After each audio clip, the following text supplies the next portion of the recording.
Good morning to one and all. I am physics faculty at Vidya Hub Institute. My name is Keshav Trivedi.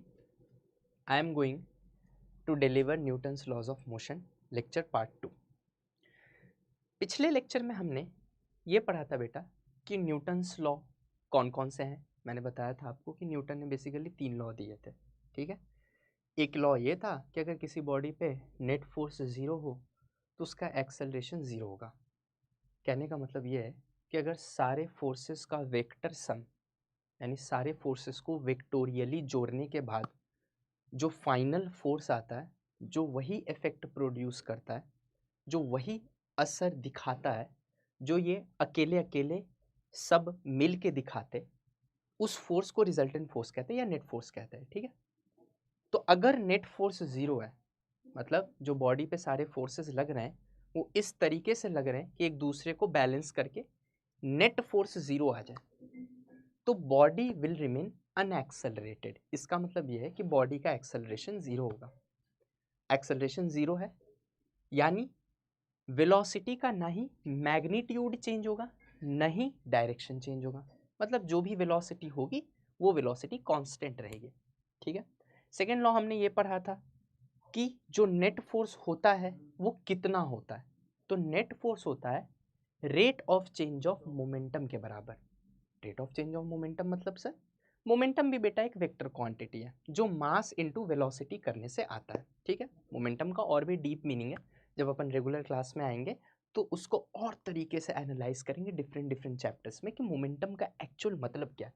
लेकिन अगर mathematical फॉर्मूले के हिसाब से अगर कोई जनरली मोमेंटम पूछ दे कि मोमेंटम क्या होता है, तो हम कह सकते हैं mass into velocity is momentum. चूंकि वेलोसिटी एक वेक्टर क्वांटिटी है और मास स्केलर है, तो scalar multiplied by vector gives us a vector. ठीक है. मतलब मोमेंटम एक वेक्टर क्वांटिटी बन जाता है क्योंकि उसके अंदर जो वेलोसिटी है वो एक वेक्टर क्वांटिटी है. ठीक है. तो न्यूटन साहब ने बोला कि किसी बॉडी पे जो नेट फोर्स है, अगर किसी ने पूछ दिया कि कितना है, तो वो होता है rate of change of momentum के बराबर. Rate of change of momentum का मतलब क्या हुआ कि एक सेकंड में मेरी मोमेंटम कितने से चेंज हो रही है, या इसको ऐसे भी बोल सकते हैं कि it is change in momentum पर सेकंड. ठीक है. ये net force on the body होता है. ठीक है. थर्ड लॉ भी मैंने आपको बताया था कि अगर एक ए बॉडी बी बॉडी पे कुछ फोर्स लगा रहा है तो बी बॉडी भी ए बॉडी पे कुछ फोर्स लगाएगा. ये जो फोर्सेस होते हैं इनको एक्शन रिएक्शन पेयर कहते हैं. ठीक है. ए जो बी पे फोर्स लगा रहा है और बी जो ए पे फोर्स लगा रहा है, इनका जो मैग्नीट्यूड होता है वो बिल्कुल सेम होता है. मतलब ए अगर बी पे जितना फोर्स लगा रहा होगा, बी भी ए पे उतना ही फोर्स लगा रहा है. मैग्नीट्यूड सेम होता है बट डायरेक्शन, उनकी जो दिशा होती है वो विपरीत होती है. मतलब अगर ए बी पे लेफ्ट की तरफ लगा रहा है तो बी ए पे राइट की तरफ लगाएगा. ठीक है. हमने एक मिसकंसेप्शन भी डिस्कस किया था कि एक बॉडी पे अगर दो इक्वल एंड अपोजिट फोर्स लगते हैं सर, तो वो तो एक दूसरे को बैलेंस कर जाते हैं, जिस वजह से बॉडी तो चलती ही नहीं है. तो उस हिसाब से तो हम किसी चीज़ को धक्का देते हैं, ना वो चलता ना हम चलते. तो फिर कुछ चीज़ें चलती क्यों हैं? क्योंकि एक्शन एंड रिएक्शन तो एक दूसरे को कैंसिल कर देने चाहिए. क्यों कैंसिल कर देने चाहिए? क्योंकि इक्वल एंड अपोजिट है. अभी आपने पढ़ाया. एक्चुअली बेटा मैंने आपको बहुत तरीके से इसके बारे में बताया था कि एक्चुअली एक्शन और रिएक्शन जो फोर्सेस हैं वो अलग अलग बॉडीज पे लगती हैं. अगर एक ही बॉडी पे दो फोर्स जिनका मैग्नीट्यूड सेम हो और उनकी दिशा डायरेक्शन ओपोजिट हो, अगर लगे तो वो एक दूसरे को मिलकर बैलेंस कर पाती हैं. एक्शन रिएक्शन पेयर के केस में जो फोर्सेस है वो इक्वल भी है और ओपोजिट इन डायरेक्शन भी है, लेकिन एक बॉडी पे नहीं लग रही, अलग अलग बॉडी पे लग रही है. तो जो फोर्स जिस बॉडी पे लग रहा है उसका इफेक्ट उस बॉडी पे दिख जाता है. एक्शन वाला जिस पे लग रहा है उसका इफेक्ट वो समझे, रिएक्शन वाला जिस पे लग रहा है उसका इफेक्ट वो समझे. तो चूंकि ये action and reaction equal and opposite होने के बावजूद भी दो अलग अलग वस्तुओं पे लग रही है, इसलिए उनका इफेक्ट अलग अलग वस्तुओं पे अपना अपना होता है. एक ही पे लग रही होती तो कैंसिल होती. ठीक है. ये मैंने आपको ब्रीफली तीनों लॉ रिवाइज करवा दिए जो हमने पिछले क्लास में किया था. इससे रिलेटेड हमने कई सारे प्रॉब्लम्स किए थे.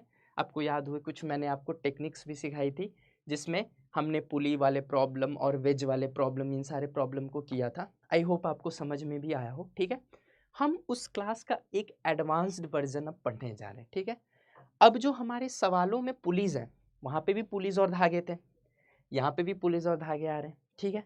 बट अब जो हमारे सवालों में पुलिस और धागे हैं वो एक से ज़्यादा है और एक दूसरे से कनेक्टेड है, ठीक है। वहाँ भी पुलिस एक से ज़्यादा थे, एक आध सवाल में वहाँ पे भी पुलिस एक से ज़्यादा थे, लेकिन वो एक दूसरे से कनेक्टेड इस प्रकार से नहीं थे कि एक पुली के मूव करने से या एक पुली के स्ट्रिंग के मूव करने से दूसरा पुली मूव कर जाए, ऐसा नहीं था।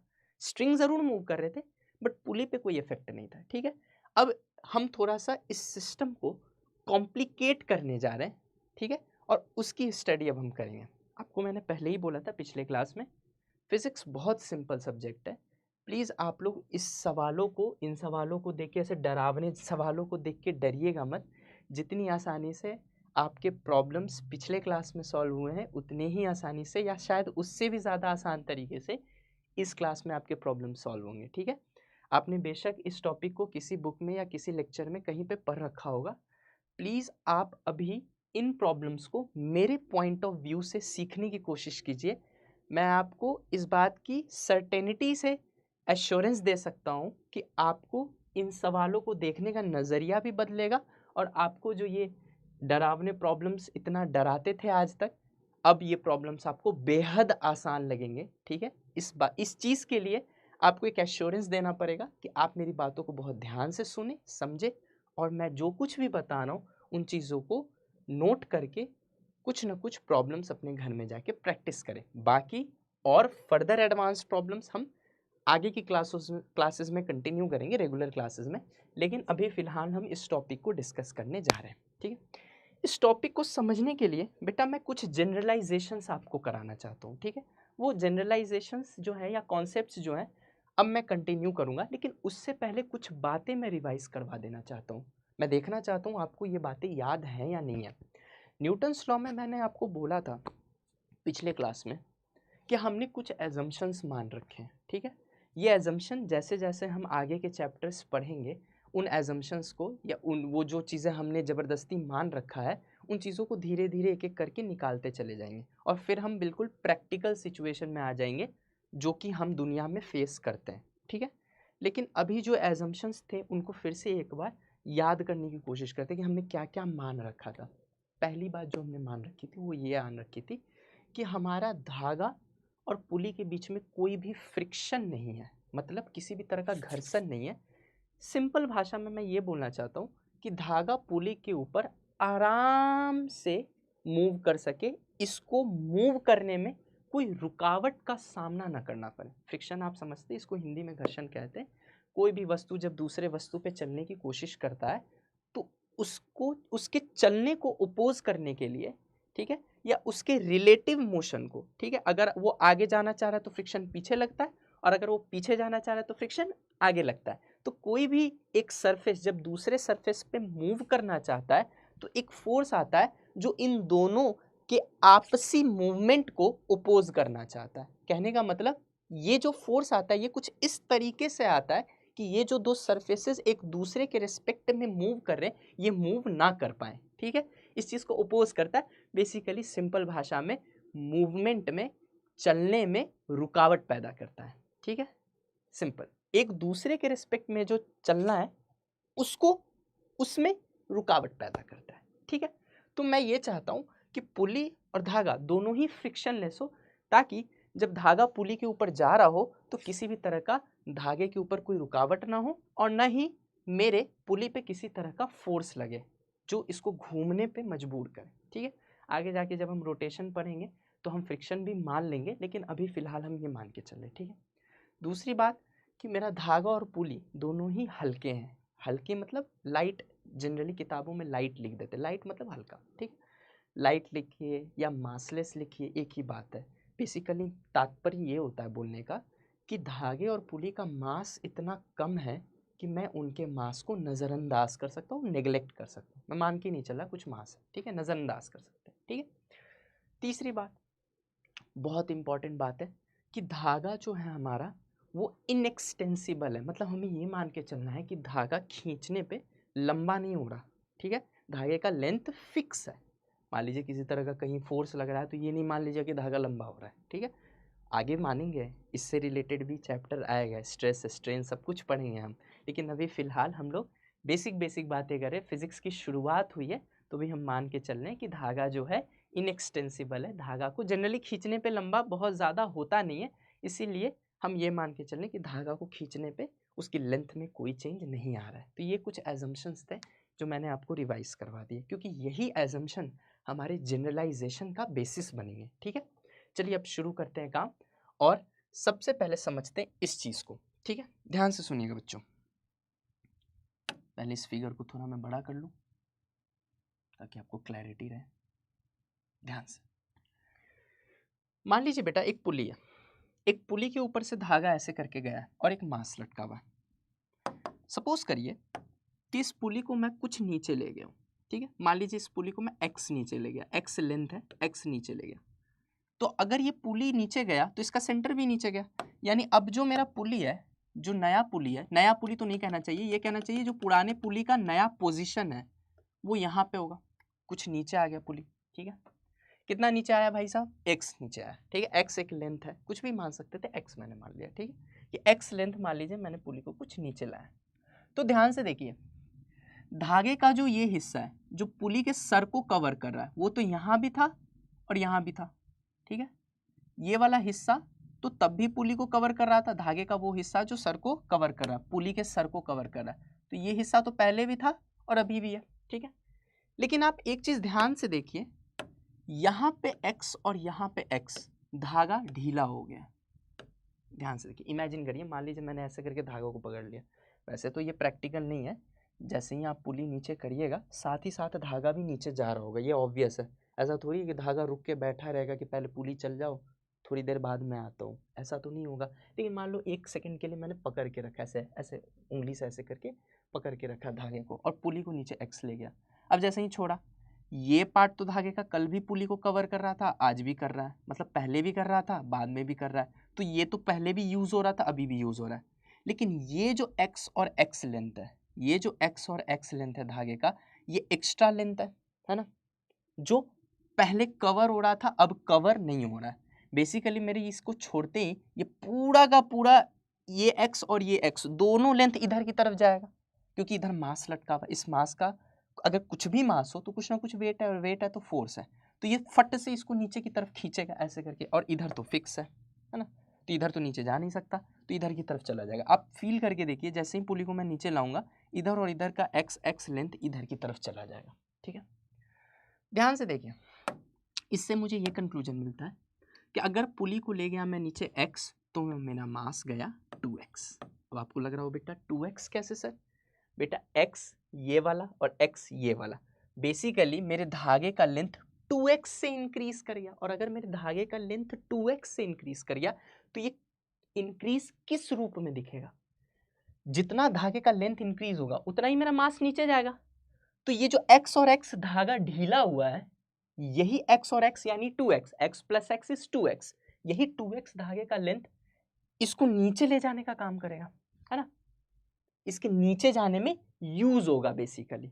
ये चीज आप फील कर सकते हो। ओके, तो मेरा मास चला गया 2x, क्यों, क्योंकि मेरा धागा ढीला हुआ है x और x। ठीक है, अब बेटा हमने आपको पहले ही बताया कि हम पुली को मासलेस मान रहे हैं। ठीक है, तो इस पुली पे जरा सा FBD लिखते हैं। ठीक है, इस पुली को थोड़ा सा अलग बना लेते हैं क्लैरिटी के लिए। ध्यान से देखिए, यहाँ पे मान लीजिए एक धागा है जो कि पुली के सेंटर से अटैच्ड है, इसमें टेंशन कुछ T' मान लीजिए, मानने में क्या जाता है, और मान लीजिए ये जो पुली है ये तो एक ही स्ट्रिंग है और मैंने बता रखा है सेम स्ट्रिंग सेम टेंशन। ठीक है, तो इसमें जो टेंशन है ये T और T मान लीजिए। ठीक है, चूंकि हम मान के चल रहे हैं कि हमारा पुली बहुत ही हल्का है, ऑलमोस्ट इतना हल्का है, इतना हल्का है कि ऑलमोस्ट हम इसके मास को 0 मान सकते हैं, यानी मासलेस कंसीडर कर सकते हैं। ठीक है, अब ध्यान से देखिएगा, मान लीजिए नीचे की तरफ गया, नीचे की तरफ गया तो नीचे की तरफ एक्सेलरेशन है। ठीक है, ऑब्वियस ही बात है, पहले रुका हुआ था, चल के ही तो नीचे गया, और रुके हुए चीज से चल रहा है, और चला तो वेलोसिटी आ गई, और वेलोसिटी आ गई तो 0 से कुछ वेलोसिटी आ गई, इसका मतलब एक्सेलरेशन है ना, तो एक्सेलरेशन आ गई। ठीक है, अब हम इस पे थोड़ा सा फ्री बॉडी डायग्राम लिखते हैं बेटा। तो नीचे की तरफ जो पुली पे फोर्स है वो T और T 2T है। देखो बेटा, ये अगर पुली मान लूँ तो इस पे एक T फोर्स लग रहा है और इधर T फोर्स लग रहा है, यानी 2T मिलके इसको नीचे की तरफ खींच रहा है। लेकिन वही जो है ये वाला फोर्स ये ऊपर की तरफ लग रहा है, ये टी डैश है, ये 2t इसको नीचे खींच रहा है, टी डैश ऊपर की तरफ, ठीक। तो अगर हम इस पे नेट फोर्स का इक्वेशन लिखें तो हम लिखेंगे 2t माइनस टी डैश, ठीक है। नेट फोर्स तो ऐसे ही होता है, बड़े वाले फोर्स में से छोटा वाला फोर्स घटाओ, बड़ा वाला फोर्स वो होता है जिधर की तरफ पुली मूव कर रहा है, तो बड़े वाले फोर्स में से छोटा वाला फोर्स घटाओ, that is equal to mass into acceleration. ये तो हमने पिछले क्लास में ही सीखा है ना, बहुत डिटेल में चर्चा हुई है बेटा इस पे, है ना। अब ध्यान से देखिएगा बेटा, चूंकि हम मास को नेग्लिजिबल कंसीडर कर रहे हैं तो हम m को 0 रख सकते हैं, ठीक है। और m को 0 रखते ही, a चाहे जो मर्जी हो, m को 0 रखते ही 0 इंटू ए 0, क्योंकि 0 तो एक ऐसा नंबर जिसको किसी से भी मल्टीप्लाई कर दो तो वो 0 कर देता है, ठीक है। तो ये 0 हो गया, और माइनस टी डैश को अगर उधर भेजूँ तो प्लस टी डैश हो गया, मतलब ये बन गया 2t equal to T dash, ठीक है। ये कंक्लूजन आ गया क्या, 2t is equal to T dash, ठीक है। ध्यान से सुनिए, 2t equal to T dash, ये हमारा नया कंक्लूजन आ गया, ठीक है। अब ये जो है हमारा टेंशन्स के बीच में रिलेशन है। कैसे टेंशन्स के बीच में रिलेशन है, ध्यान से देखिए बेटा, ध्यान से। चलो मैं इसको थोड़ा डार्क कर देता हूँ क्योंकि ये बहुत एक इम्पॉर्टेंट कॉन्सेप्ट है, ठीक है। यहाँ से टी, यहाँ पे टी, और ये टी डैश, तो आप देख सकते हैं कि जो हमारा टी डैश है, जो हमारा टी डैश है, ये जो हमारा टी डैश है ये 2t है। यहाँ पे कंक्लूजन आ रहा है ना, T dash is equal to 2t। कहने का तात्पर्य यह है कि पुली से यहाँ जो धागे कनेक्टेड है उन धागों के बीच का टेंशन का मैंने रिलेशन निकाल दिया। इससे बड़े कमाल की बात क्या हो सकती है। ये जो मेरा पुली है इसके ऊपर जो एक धागा लगा हुआ है ये टी डैश है, ये धागा पुली के सेंटर से कनेक्टेड है। बेसिकली इस पुली को चलाने का काम ये वाला धागा करता है, टी डैश वाला, जिसमें टेंशन टी डैश है ना। और ये जो धागा है ये पुली के ऊपर से जा रहा है ना, that is T and T, ठीक है। उस धागे में टेंशन टी टी है और जो ऊपर वाला धागा है उसमें टी डैश है। ऑब्वियस सी बात है, आपको देखने से ही लग रहा होगा कि ये धागा और ये धागा सेपरेट है, तो अगर धागे सेपरेट है तो उनमें टेंशन भी डिफरेंट होगी। यानी बेसिकली एक पुली से जो कनेक्टेड दो धागे हैं, ये दो धागे सेपरेट है तो इनमें टेंशन्स भी सेपरेट होंगी। उन टेंशन्स के बीच का मैंने रिलेशन निकाल दिया। ध्यान से देखिए, T dash is equal to 2t, ठीक है। ये बहुत इंपॉर्टेंट पॉइंट था, ठीक है। तो बेसिकली बेटा जो पुली से रिलेटेड दो टेंशन्स हैं, उन टेंशन जो दो धागे हैं उन धागों का जो सेपरेट टेंशन्स है उनके बीच में हमने रिलेशन निकाल दिया, ठीक है। अब इस चीज़ को थोड़ा आगे लेके चलते हैं, ठीक है। हम एक ये वाला क्वेश्चन करने की कोशिश करते हैं, ठीक है। चलो पहले इसके बारे में तो लिख ही दें, ठीक है, कि मान लो कि ये धागे में टेंशन टी है तो ये भी टेंशन टी होगा, क्योंकि ये दोनों तो सेम धागे हैं, सेम स्ट्रिंग सेम टेंशन। और ये टी टी है तो ये जो टी डैश है ये हो जाएगा 2t, ठीक है। अभी अभी हमने रिजल्ट निकाला है, इसी का तो रिजल्ट था ये, है ना। अब एक बार हम इसमें देखते हैं, इसमें सोच के देखते हैं चीज़ों को कि इसमें हम कर पाते या नहीं कर पाते, ठीक।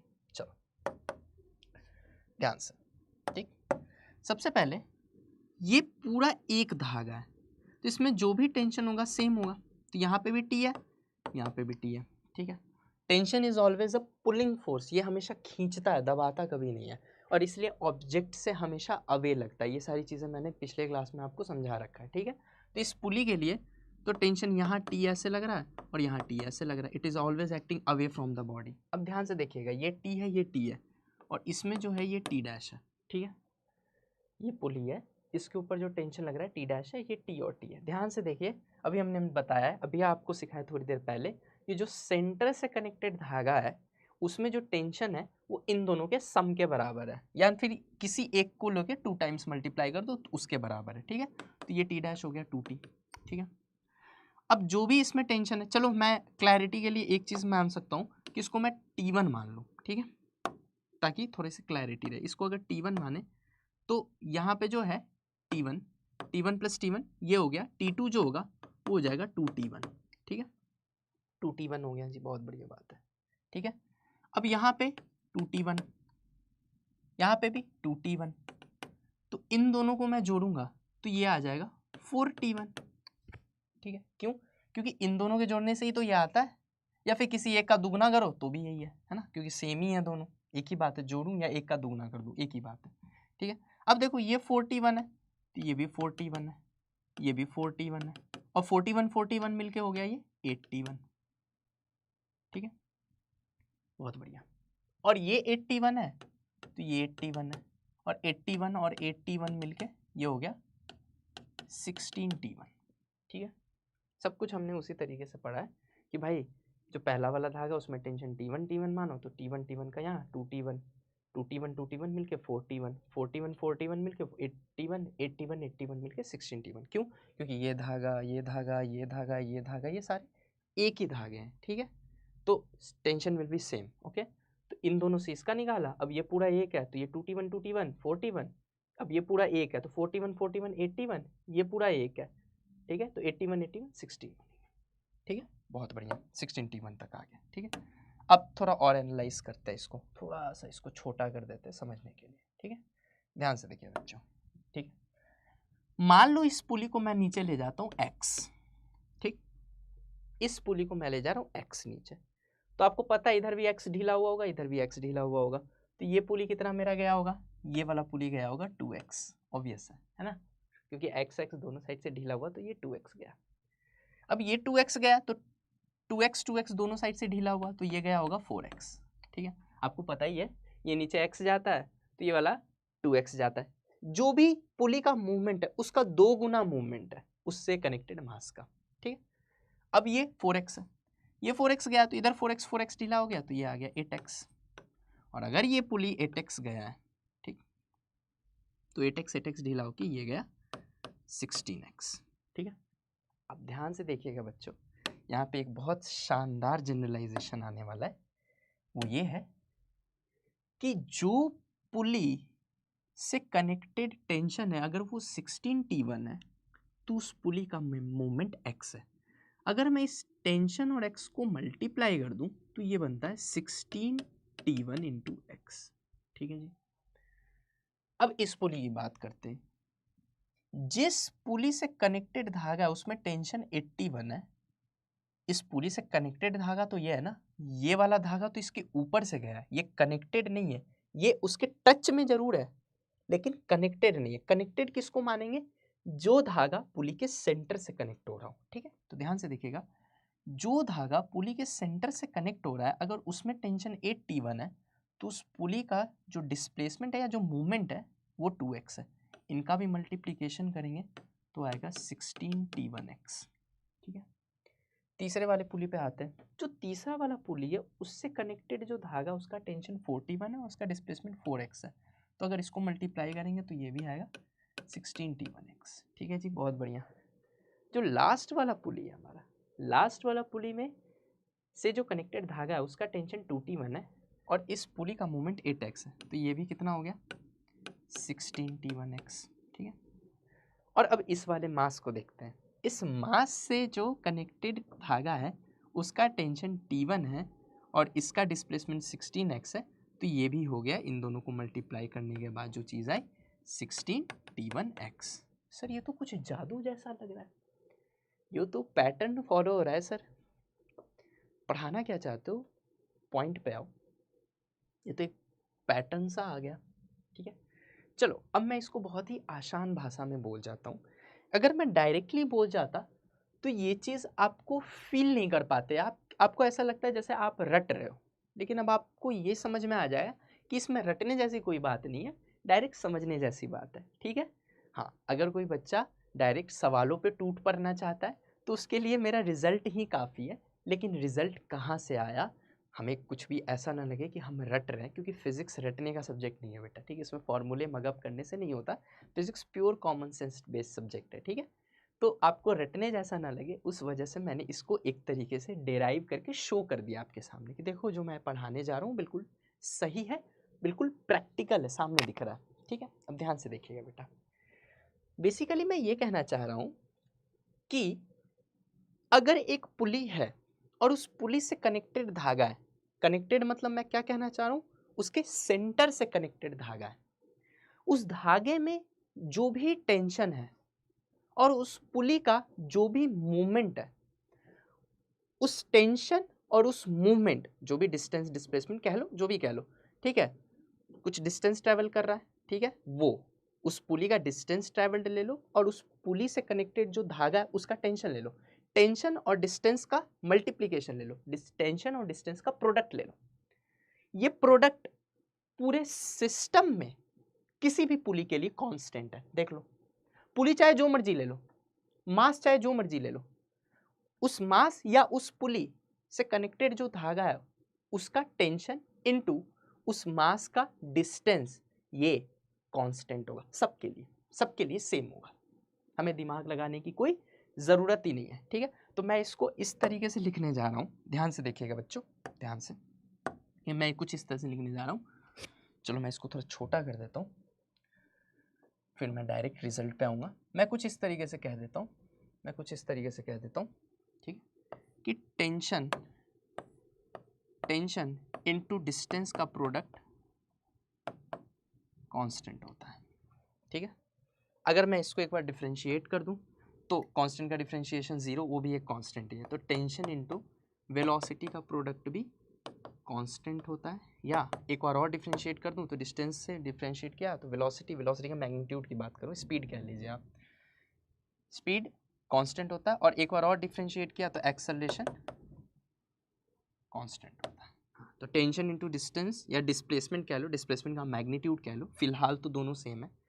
टेंशन इनटू डिस्प्लेसमेंट का मैग्नीट्यूड का जो प्रोडक्ट होगा वो कांस्टेंट होगा। एक बार डिफरेंशिएट किया तो डिस्प्लेसमेंट को डिफरेंशिएट किया तो वेलोसिटी आई, टेंशन इनटू वेलोसिटी का प्रोडक्ट कांस्टेंट होगा। एक बार और डिफरेंशिएट किया तो टेंशन इनटू एक्सेलरेशन का प्रोडक्ट कांस्टेंट होगा, ठीक है जी, बहुत बढ़िया। ये 3 चीज़ें आप याद रखिएगा, ठीक है। यही हमारा स्टार रिजल्ट है और स्टार जनरलाइजेशन है, और इसके मदद से हम सवालों को बहुत तरीके से और बहुत आसानी से करके दिखाएंगे, ठीक है। चलिए अब आप इधर देखिए, ठीक है।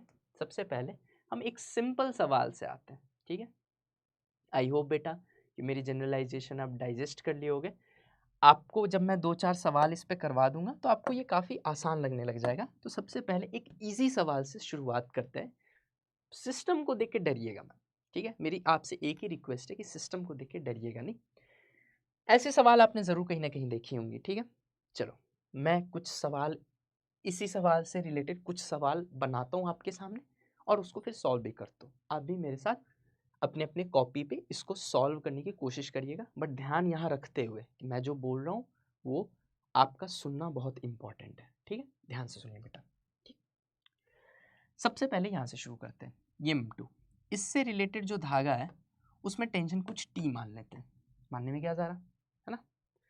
तो अगर इसमें टेंशन T मानेंगे तो ये टेंशन हो जाएगा T/2 और ये हो जाएगा T/2। और चूंकि ये पूरा एक धागा है तो इसमें भी टेंशन आ जाएगा T/2। अब कोई बच्चा कहेगा कि सर मुझे यहाँ फ्रैक्शन देके ना कुछ कुछ होता है, मेरे को ना फ्रैक्शन पसंद नहीं है, आपका कुछ ऐसा नहीं हो पाए कि होल नंबर में आ जाए। मैं बोला बिल्कुल बेटा वो भी हो सकता है, चलो इसको होल नंबर में बना देते हैं, ठीक है। तो आप कहीं से भी ले लो, आपने देखा जैसे ही फ्रैक्शन आ रहा है आप क्या करो, यहाँ पे T मान लो, कोई बात नहीं। अब ये T है तो ये T है, ये सेम धागा है ना, सेम स्ट्रिंग सेम टेंशन, ये तो पिछले क्लास से पढ़ते आ रहे हैं। अब ये T और T है तो सेंटर से कनेक्टेड वाले धागे में टेंशन हो जाएगा 2T। अब ये आ गया 2T, ठीक है। एक ही बात है बेटा, इसको T मानोगे तो T/2 और T/2 को ही तुमने T मान लिया तो ये 2T हो गया, है ना। बहुत ऑब्वियस सी बात है ना। चलो तो ये 2T हो गया, ठीक है।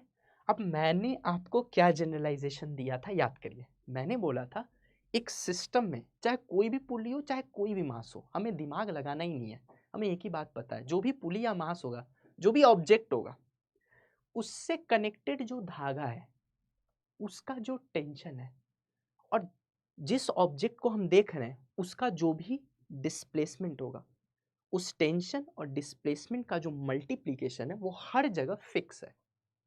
ऑब्जेक्ट चाहे जो मर्जी हो, वो टेंशन और डिस्प्लेसमेंट का जो प्रोडक्ट होगा वो सबके लिए सेम आएगा। मतलब टेंशन और डिस्प्लेसमेंट आपस में एक दूसरे को इस तरह से एडजस्ट करेंगे पूरे सिस्टम में कि उन दोनों का जो मल्टीप्लिकेशन है वो हमेशा फिक्स रहे, ठीक है।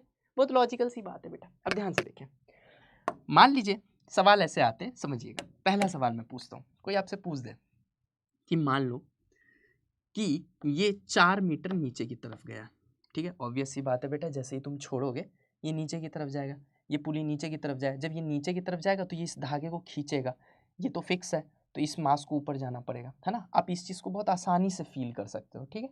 क्यों? क्योंकि जब मास नीचे जाएगा तो पुली नीचे जाएगी, पुली नीचे जाएगी, ये लेंथ तो फिक्स है, तो ऑब्वियस सी बात है इस धागे को नीचे की तरफ लंबा होना पड़ेगा। और धागा कहाँ से आएगा? धागा यहाँ से आएगा, ठीक है, तो ये मास ऊपर जाएगा। ठीक है, ये चीज़ आप बहुत आसानी से फील कर सकते हो। ठीक है, अब आप समझिएगा, हम तो डायरेक्ट रिजल्ट भी निकाल सकते हैं। ठीक है, वो तो मैंने आपको फील कराने के लिए ये चीज़ समझा दी। ठीक है, ध्यान से देखिएगा, अगर ये धागा गया 4 मीटर, ठीक है, इस ऑब्जेक्ट का डिस्प्लेसमेंट 4 मीटर दे रखा है और इस ऑब्जेक्ट से कनेक्टेड जो धागा है उसका टेंशन 2T है। तो अगर मैं इनका मल्टीप्लिकेशन करूं तो मेरे को आएगा 8T, है ना, 4 इंटू 2T इज 8T, और 8T ही अब हर जगह होना चाहिए। ठीक है, अब यहाँ पे आते हैं, अगर इसमें टेंशन T है तो मैं इसका डिस्प्लेसमेंट कितना लूँ, ऑब्वियस सी बात है ऊपर की तरफ होगा क्योंकि ये नीचे जा रहा है तो ये ऊपर जा रहा होगा, है ना। अब मैं इसका डिस्प्लेसमेंट कितना लूँ कि मल्टीप्लिकेशन यहाँ भी 8T आ जाए, तो ऑब्वियस सी बात है सर कि 8 मीटर ले लोगे तो 8T यहाँ भी आ जाएगा। क्यों? क्योंकि टेंशन जिस बॉडी को कंसीडर कर रहे हो उससे जो कनेक्टेड धागे का टेंशन है और उसका डिस्प्लेसमेंट है, उनका जो मल्टीप्लिकेशन होगा वो सारे ऑब्जेक्ट्स के लिए सेम रहेगा। तो अगर यहाँ 8T आ रहा है तो यहाँ भी 8T आना चाहिए, अगर यहाँ टेंशन T है तो ये डिस्प्लेसमेंट ज़रूर 8 मीटर रहा होगा, और ये हमारा आंसर है। सिंपल, ठीक, ये हमारा आंसर आ चुका है। ठीक है, बहुत आसानी से आ गया बेटा, और हम इसी तरीके से सारे सवाल करेंगे, थोड़ा पेशेंस के साथ देखते रहिएगा। ठीक है, चलिए अब इस सवाल को थोड़ा सा चेंज कर रहा हूँ मैं। ठीक है, थोड़ा सा पहले इरेज कर दूँ जो जो चीज़ें डेटा मैंने दे रखी है। ठीक है, आप इस चीज़ को प्लीज़ नोट कर लीजिएगा। ठीक है, आप नोट करते चलिएगा या स्क्रीनशॉट्स ले लीजिएगा। ठीक है, ध्यान से, ठीक है, ध्यान से देखिएगा। अब कुछ किताबों में क्या इस सवाल को किस तरह से घुमा के दे दिया जाता है, क्या दिया जाता है, देखिएगा ध्यान से।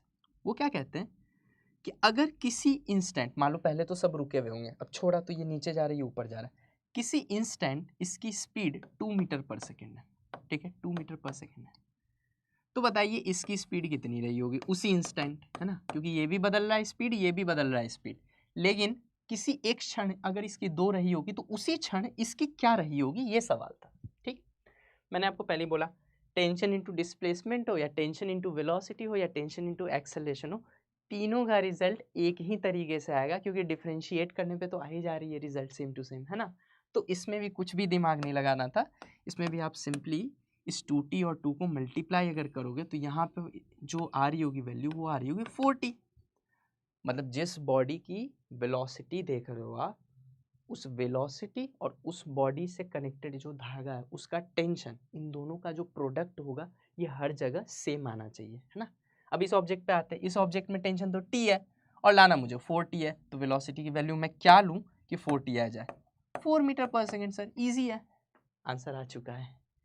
ठीक है, तो इस तरीके से आप सवालों को कर सकते हैं। ठीक है, चलो अब तीसरा सवाल में आते हैं जो सबसे ज़्यादा इन तीनों में कॉम्प्लिकेटेड माना जाता है। हमारे लिए कुछ भी कॉम्प्लिकेटेड नहीं बेटा, हमारे लिए सारी चीज़ें आसान है। ठीक है, ध्यान से देखिएगा। ठीक, अब सबसे पहले मैं इसमें कुछ चीज़ें हटा देता हूँ। ठीक है, मान लो कि तुम्हें कुछ भी दे नहीं रखा, कुछ भी नहीं दे रखा, सिर्फ मास m2 और m1 बता रखा है सवाल में, सिर्फ मास m2 और m1 बता रखा है। ठीक है, और कुछ भी आपको डेटा नहीं दे रखा, ये मास m2 है, ये मास m1 है। ठीक है, और आपसे पूछा जाए कि मुझे एक्सेलरेशन बताइए इन दोनों का, हो सकता है डेटा हो सकता है वेरिएबल हो। ठीक है, m2 m1 हो सकता है 6 kg 4 kg ऐसे करके कुछ ना कुछ दे दें। ठीक है, तो कुछ भी हो सकता है सवाल। कैसे करेंगे सर, कैसे सोचेंगे, इसके लिए मुझे थोड़ा सा स्पेस चाहिए। तो अगर आपको लगता है कि आप इस चीज़ को नोट करना चाहते हो तो आप प्लीज़ 1 मिनट पॉज करके अपने आई होप बच्चों आपने नोट कर लिया होगा और इससे रिलेटेड सारे कंक्लूजन्स लिख लिए होंगे। हमने भी ये स्पेस बना लिया है, अब इस क्वेश्चन को करते हैं। ठीक है, ध्यान से देखिए बेटा, इस क्वेश्चन को एज शॉर्ट एज पॉसिबल में मैं करने की कोशिश करूँ, इस चीज़ को समझिएगा और ध्यान से मेरे साथ चलते रहिएगा। ठीक है, मान लो बेटा कि अगर हम इसका एक्सेलरेशन a माने नीचे की तरफ, ठीक है, मान लो एक्सेलरेशन a माने, तो अभी अभी आपको बोला है कि ऑब्जेक्ट से कनेक्टेड टेंशन और एक्सेलरेशन का प्रोडक्ट कांस्टेंट होता है हर जगह। ठीक है, आप तो ये सुन सुन के पक भी गए होगे खैर जोक सपाट, ये 2T है, ये a है, तो इन दोनों का मल्टीप्लीकेशन 2TA आ रहा है, तो यहाँ भी 2TA होना चाहिए। अब यहाँ तो टेंशन T है, तो मैं एक्सेलरेशन क्या मानूं कि प्रोडक्ट 2TA आ जाए, ऑब्वियस सी बात है 2A।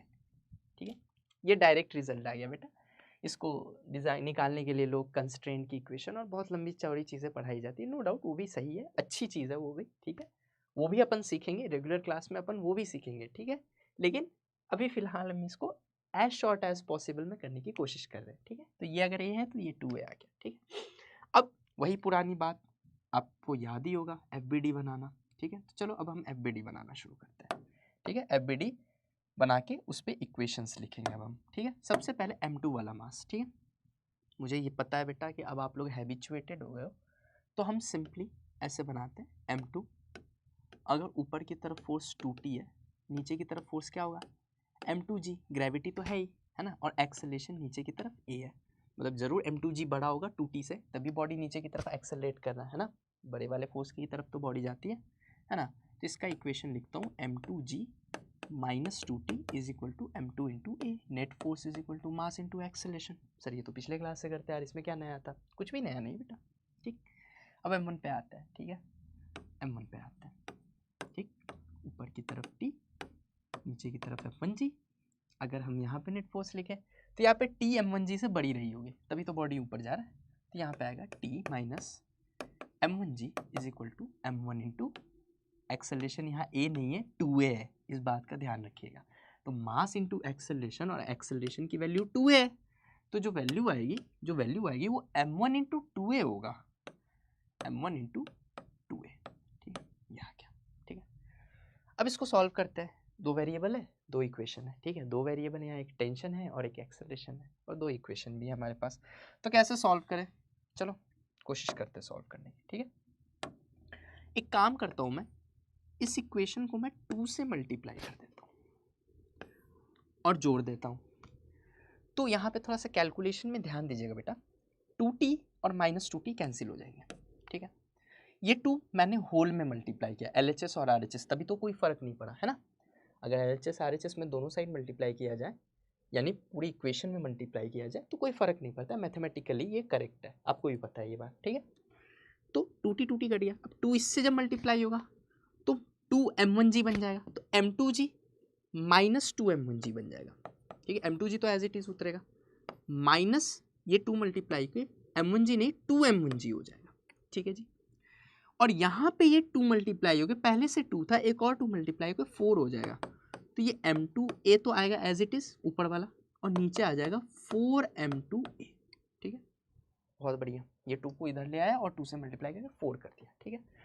ध्यान से देखिए, अगर मैं यहाँ से एक कॉमन लेके इधर भेज दूँ मास वाली टर्म्स को, तो ये क्या आ जाएगा, ध्यान से देखिएगा, M2G minus 2m1G upon M2 plus 4m1, ठीक है, ये M1 था, सॉरी, ठीक है, 4m1, ये आंसर आ चुका है आपको, ठीक है, ठीक है। इसको मैं थोड़ा ऊपर कर देता हूँ क्लैरिटी के लिए, ये हमारा आंसर आ चुका है, ठीक है। कुछ नहीं किया मैंने, 2 से मल्टीप्लाई करके सॉल्व किया, ये तो आप बचपन से करके आ रहे हो, लीनियर इक्वेशन इन 2 वेरिएबल्स जब आप मैथ्स में पढ़ते थे 9th 10th क्लास में, तो वहाँ पे भी ऐसे इक्वेशन आप आते थे, 2 से मल्टीप्लाई करके इसको एलिमिनेट कर दिया, एलिमिनेशन मेथड, और उसके बाद इसको सॉल्व कर लिया ऐसे, ठीक है। चलो सर, इसका और कोई शॉर्ट तरीका हो सकता था क्या, वैसे ये अपने आप में बहुत शॉर्ट है, लेकिन और फर्दर अगर शॉर्ट होता सर तो हमें और मज़ा आता, कुछ ऐसा जैसा पिछले क्लास में आपने आलू बेचो ऐसे करके बताया था, तो कुछ अगर यहाँ पे अगर आप बता देते तो बहुत बढ़िया होता सर। चलो कोशिश करते हैं बेटा, ठीक है, ध्यान से देखिएगा, ठीक है, चलिए कुछ आपके लिए और शॉर्ट करने का प्रयास करते हैं, ठीक है।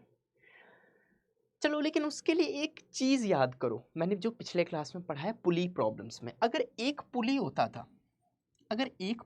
था, याद करिए, और इधर होता था M1 और इधर होता था M2, ठीक, तो इसका एक्सेलरेशन क्या निकालते थे, ये ऊपर की तरफ अगर जा रहा है, ये नीचे की तरफ जा रहा है, तो इसका कैसे निकालते थे सर, ये तो हमने ओरली करना सीखा था, ये कैसा सवाल आप कर रहे हो, ये तो बहुत आसान है सर, मम्मी ने दी है M2G और यहाँ आ रहे हैं M1G, इसको ऐसे करके सीधा कर देते थे सर, तो आता था रिजल्ट M2G, मम्मी ने दी M2G, लास्ट में बचे M1G, ठीक है, upon M2 plus M1, simple acceleration होता था सर। एक पुली में तो सर हमने PhD कर रखी है, 1 सेकंड में आंसर बता सकता है आपको, ठीक, M2G minus M1G upon M1 plus M2, यही तो करते थे सर, और एक्सेलरेशन आ जाता है, और जो भी एक्सेलरेशन होता था दोनों का सेम होता था। क्यों? क्योंकि दोनों सेम धागे से कनेक्टेड है, इसलिए एक जो जिस एक्सेलरेशन से ऊपर जा रहा है दूसरा उसी एक्सेलरेशन से नीचे जा रहा होगा, ठीक है, क्योंकि धागा वरना टूट जाएगा अगर डिफरेंट एक्सेलरेशन हो गया तो, ठीक है। चलो, यहाँ पे एक पुली था, बट सर यहाँ सर दर्द है कि दो पुली है। कोई बात नहीं, हमारे लिए ये भी एक ही पुली है। ऐसे कैसे सर, दो पुली तो दिख रहे हैं। चलो ट्राई करते हैं। बेटा इस ए को मैं 1 इंटू ए लिख सकता हूँ, बिल्कुल लिख सकते हैं सर। 1 तो इसका कोएफिशिएंट है, बस आपने अलग करके दिखा दिया, कोई बड़ी बात नहीं सर, तो बहुत छोटी सी बात आपने की है। इस 2a को मैं 2 इंटू ए लिख सकता हूँ, बिल्कुल लिख सकते हो सर, नो डाउट। अच्छा, बहुत बढ़िया। एक बात बताइए, यहाँ नीचे की तरफ फोर्स क्या है? m2g, और यहाँ नीचे की तरफ फोर्स क्या है? m1g। ठीक, अगर ये एक पुली का प्रॉब्लम होता, चलो मैं इसको यहाँ पे जगह बना के बता दे रहा हूँ, यहाँ पे ध्यान से देखिएगा, ठीक है। इसको मैं इरेज कर दे रहा हूँ, ये होप आपने ये सब नोट कर लिया होगा, इसलिए बेवजह जगह बर्बाद करने से कोई फायदा नहीं, ठीक है। चलो यहाँ पे ग्रीन पेन से बना रहा हूँ मैं, ये वाले डार्क ग्रीन पेन से, ठीक है। ध्यान से समझिएगा बच्चों, इधर m2g है, इधर m1g। अगर ये यहाँ एक पुली होता, मान लो इसको ढक लो ऐसे हाथ से, अगर यहाँ एक पुली होता तो फिर तो कुछ भी नहीं था मेरे लिए। मम्मी ने दिया m2g minus m1g upon m1 plus m2, acceleration आ गया डायरेक्ट। तो एक पुली के लिए तो बड़ा आसान था सर। चलो एक पुली मान के तुम आंसर लिख दो बेटा। सर ऐसे कैसे? अरे तुम लिखो ना, लिखने में क्या जा रहा, m2g minus m1g upon m2 plus m1, तुम एक ही पुली मान के कर दो, ठीक है। तुम एक ही पुली मान के आंसर लिख दो, ठीक। जैसे उसमें हम क्या करते थे, याद होगा आपको, जैसे इसमें हम क्या करते थे, ठीक है, वैसे हमने कर दिया, ठीक है। अब ध्यान से देखो, जो फोर्सेस या मासेस इसमें है, जो फोर्सेस या मासेस के टर्म्स इस आंसर में है, उनके बगल वाला जो एक्सेलरेशन है, यानी उनका जो एक्सेलरेशन है, उनके कोफिशिएंट को देखो। m2g के बगल में, या m2g जिस पे फोर्स लग रहा है उसका एक्सेलरेशन a है और उसका कोफिशिएंट 1 है, तो मेरे लिए m2g नहीं है, मेरे लिए ये, ध्यान से देखिएगा, मेरे लिए ये 1 इंटू m2g है, मतलब कोफिशिएंट से मल्टीप्लाई कर दो। अब यहाँ m1g के बगल में 2a है, तो मेरे लिए 1 m1g नहीं है, मेरे लिए 2 इंटू m1g है, क्योंकि इसके बगल में जो एक्सेलरेशन है उसका कोफिशिएंट 2 है, ठीक है। पड़ोसी वाला एक्सेलरेशन का कोफिशिएंट पकड़ो, ठीक है। और नीचे जब मासेस देखना, वहां भी कोफिशिएंट देखना है, बट कोफिशिएंट डायरेक्टली नहीं, कोफिशिएंट का स्क्वायर दिमाग में रखते हुए, ठीक है। अब देखिएगा, यहाँ पे डायरेक्ट कोफिशिएंट्स रखा है, यहाँ पे उनके स्क्वायर को रखना है। m2 के बगल वाला जो एक्सेलरेशन है उसका कोफिशिएंट 1 है, बट 1 नहीं रखना बेटा, हमें 1 स्क्वायर रखना है, मतलब m2 के साथ 1 स्क्वायर रखना है, ठीक है। हमें m1 का जो एक्सेलरेशन है उसका कोफिशिएंट देखना जरूर है, बट डायरेक्ट नहीं रखना, उसका स्क्वायर रखना है, यानी 2 का स्क्वायर, यानी 2 का स्क्वायर ऐसे, ठीक है। ध्यान से देखिए बेटा, अगर इस आंसर को मैं लिखूं, इस आंसर को मैं लिखूं तो ये आ रहा होगा m2g, क्योंकि 1 multiplied by anything is that only, okay, उसमें कोई चेंज नहीं आता, 2m1g अपॉन 1 का स्क्वायर 1 है और 1 into anything is that only 4m1। ध्यान से देखिए मेरे प्यारे बच्चों, हमारा आंसर आ चुका है। यही आंसर यहाँ पे था, यही आंसर यहाँ पे, ठीक है। तो हमने बहुत शॉर्ट में इस सवाल को उसी तरीके से कर दिया जिस आलू बेचो मेथड से हमने आपको पहले सिखाया था, उसी मेथड से हमने इस सवाल को भी कर दिया आपके सामने, ठीक है। एक बढ़िया लेवल का सवाल देखते हैं, ठीक है। सबसे पहले आप ये नोट कर लीजिए और अच्छे से इसको नोट करके ढंग से इसके कॉन्सेप्ट्स को सेपरेटली लिख के और अच्छे से प्लीज नोट्स में अरेंज कर लीजिए, ठीक।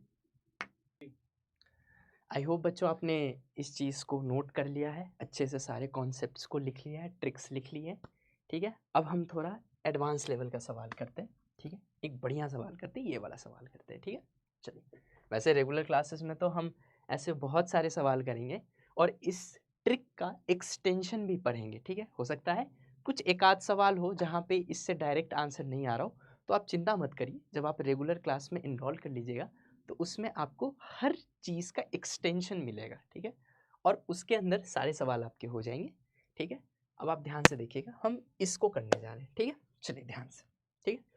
मैं इस चीज़ को रब करने जा रहा हूँ क्योंकि मैं ये मान के चल रहा हूँ आपको जो टाइम मिला था उसमें आपने अच्छे से इस चीज़ को नोट कर लिया, क्योंकि इस क्वेश्चन को करने के लिए थोड़ा स्पेस की ज़रूरत है। चलो मैं इस चीज़ को रब करने जा रहा हूँ। ओहो,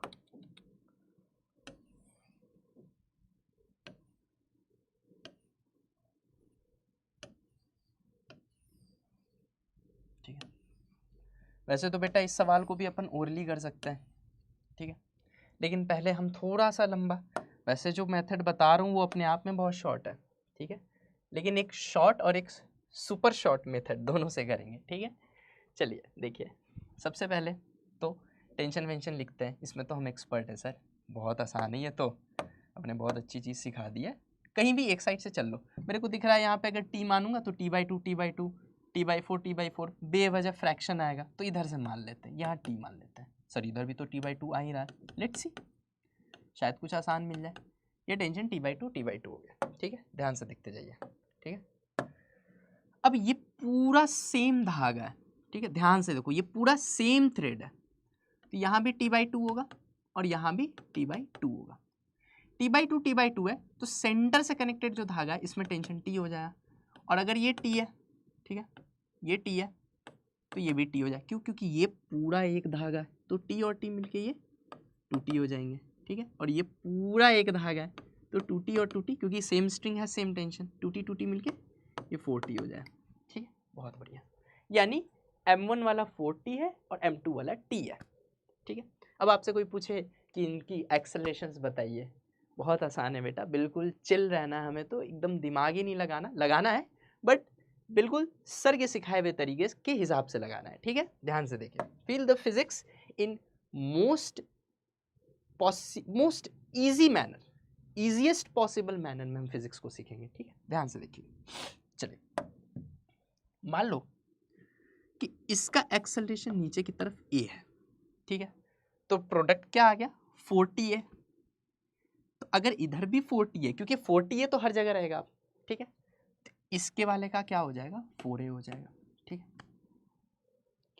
अब इस क्वेश्चन को कैसे करें, तुम इसको छुपा लो, मेरे लिए ये अभी भी एक पुली का ही सवाल है, ठीक है।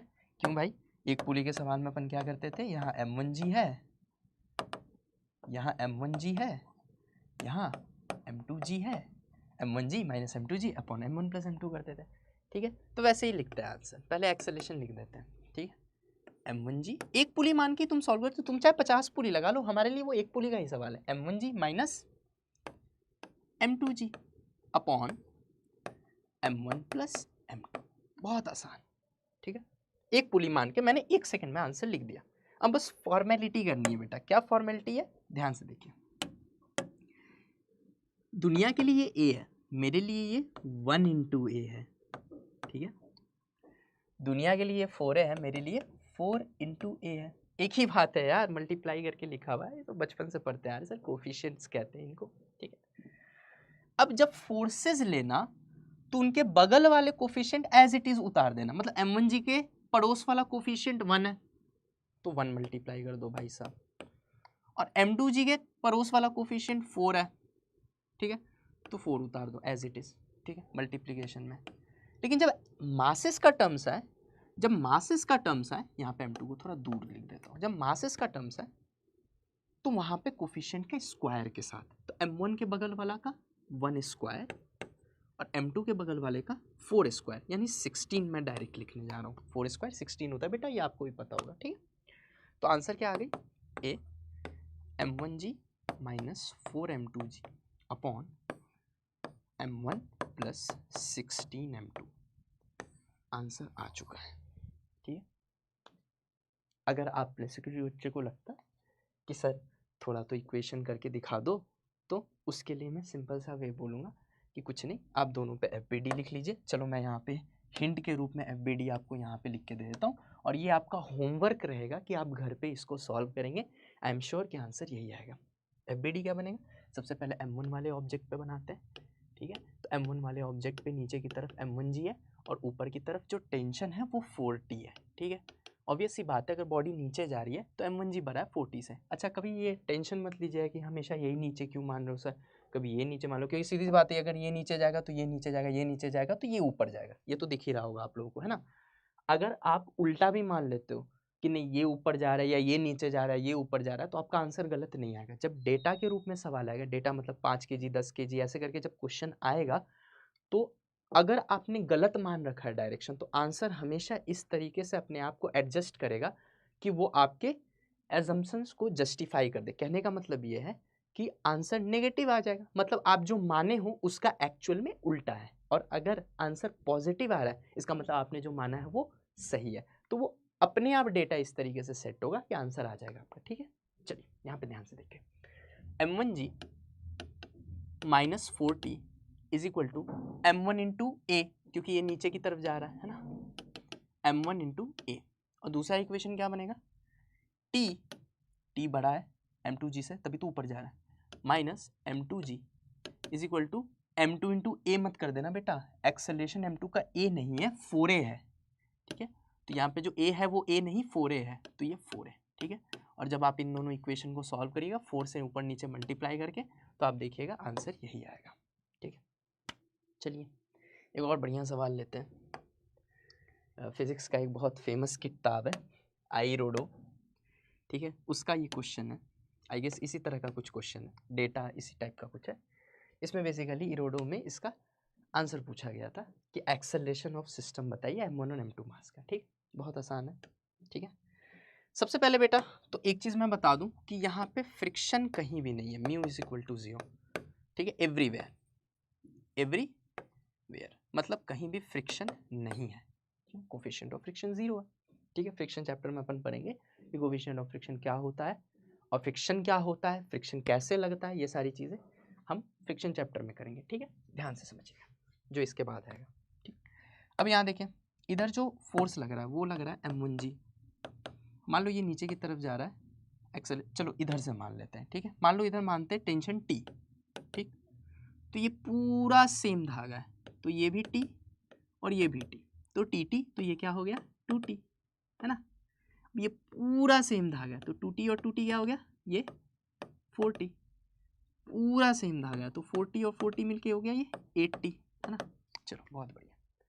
अब मान लो कि हम इसे नीचे मान रहे हैं, इसका एक्सेलरेशन नीचे है, तो 8t वाले का जिस बॉडी का टेंशन, जिस बॉडी से कनेक्टेड धागे में टेंशन 8t है उसका एक्सेलरेशन a है, तो टेंशन एक्सेलरेशन का प्रोडक्ट हो गया 8t है।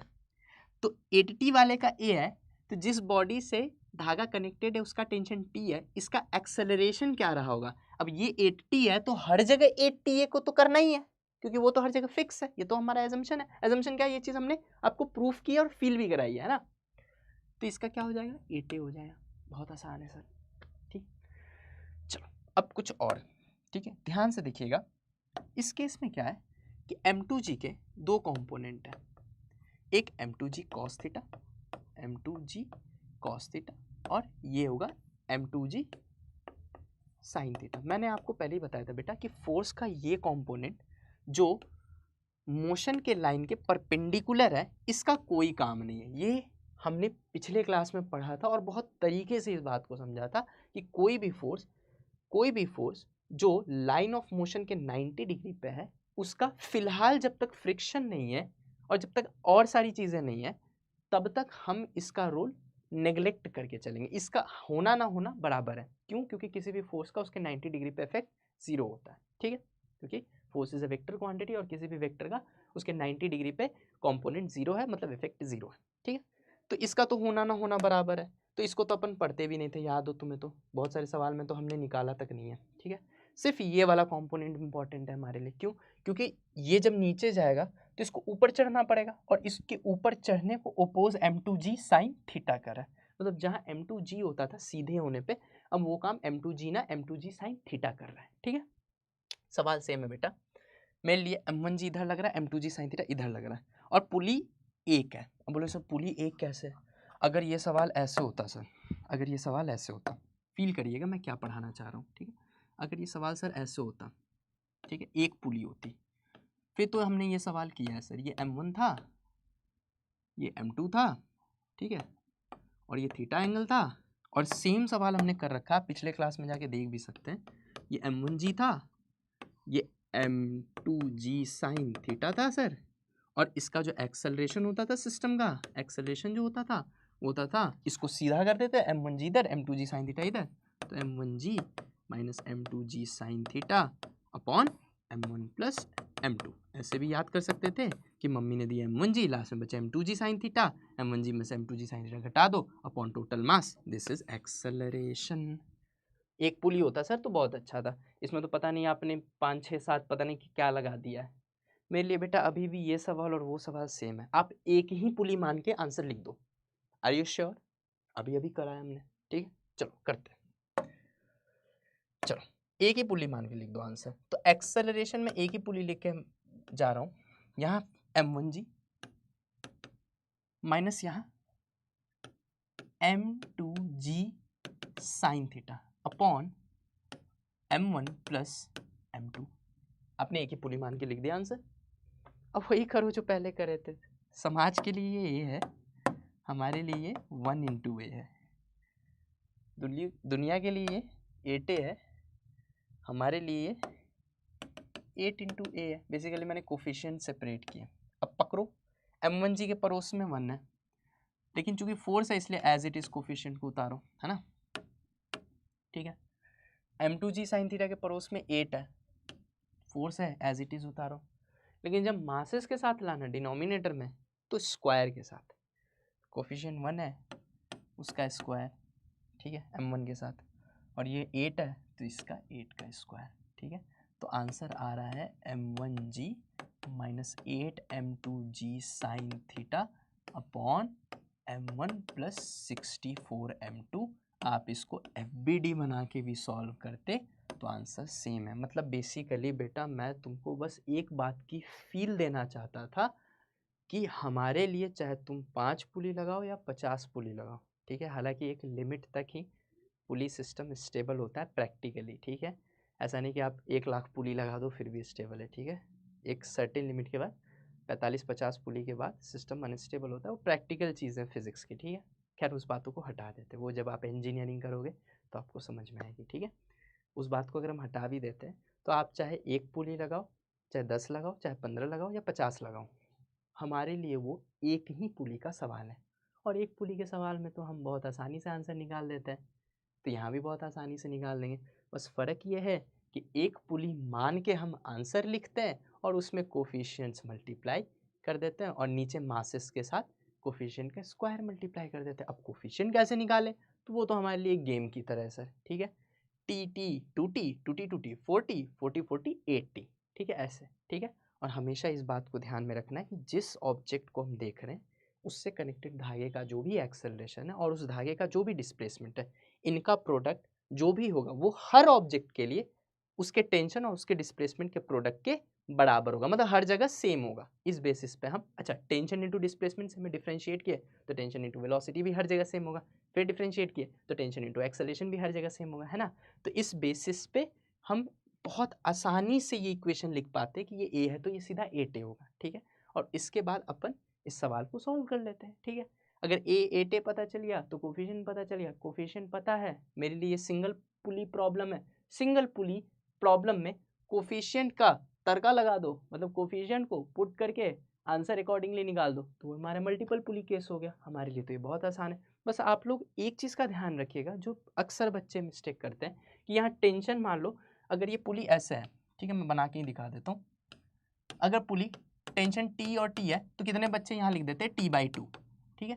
या आपके पास कॉमन सेंस होना चाहिए कि अगर ये T है, अगर ये दोनों मिलके 2T दे रहे हैं तो इधर भी तो कम से कम 2T होना चाहिए ना, इसलिए मैंने आपको डेराइव करके दिखाया, ठीक है।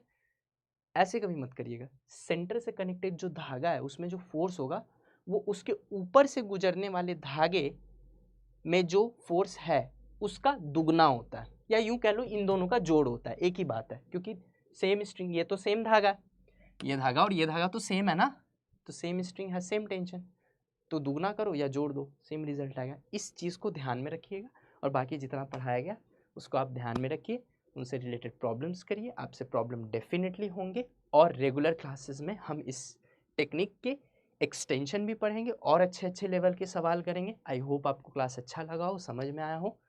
Join Vidya hub as soon as possible. This was Keshav Trivedi signing out. Thank you so much.